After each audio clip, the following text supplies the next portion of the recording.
एक घने जंगल के किनारे एक मेहनती बंदर रहता था।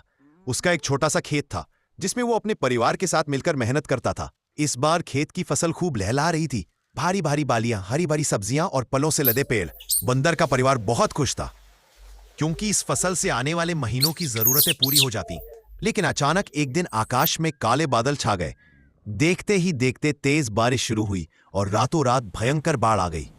पूरा खेत पानी में डूब गया। वह मेहनत, वह उम्मीद, सब कुछ नष्ट हो गया। बंदर और उसका परिवार टूटे दिल से रोने लगा।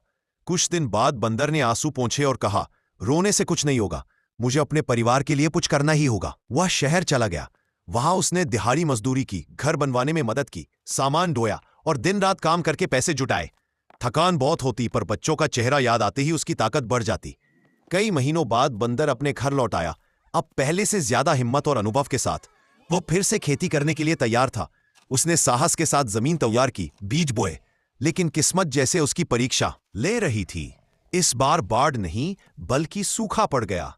खेत की मिट्टी फट गई और जमीन बंजर जैसी लगने लगी। बंदर थक गया था मगर टूटा नहीं। उसने सोचा, प्रकृति कभी कभी हमें रोकती नहीं बल्कि मजबूत बनाती है। उसने जंगल के बुजुर्ग बुद्धिमान हाथी से सलाह ली। हाथी ने कहा, इस जमीन को सिर्फ पानी नहीं, तुम्हारी उम्मीद भी चाहिए। छोटे छोटे कदम उठाओ, सूखे में टिकने वाली फसल उगाओ, मिट्टी में खाद मिलाओ और पेड़ लगाओ। धीरे धीरे धरती खुद ठीक हो जाएगी। बंदर ने वही किया।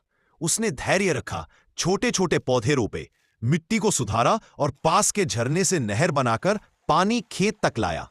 महीनों की मेहनत के बाद जमीन फिर मुस्कुराने लगी।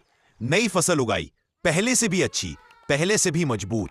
बंदर के चेहरे पर चमक थी। उसका परिवार खुशी से झूम उठा।